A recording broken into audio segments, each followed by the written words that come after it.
فزورة اليوم. بقول لك ايه، قول انت. فزورة اليوم. ايه البرنامج بتاع رامز ايلون مصر؟ مين عمل في اول حلقة المقلب فيه؟ والمسابقة كانت على ايه؟ انا مش عارف الاجابة، بس ممكن يكون احمد معوض. ايه ده؟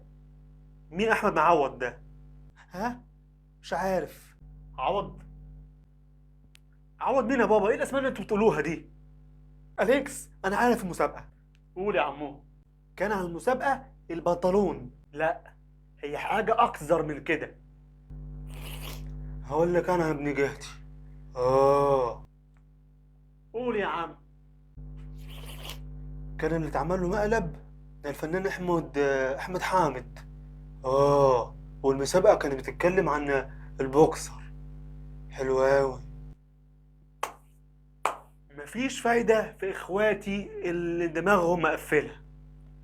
لو عرفتم الإجابة اكتب كومنت وهرد عليك فيديو كالعادة.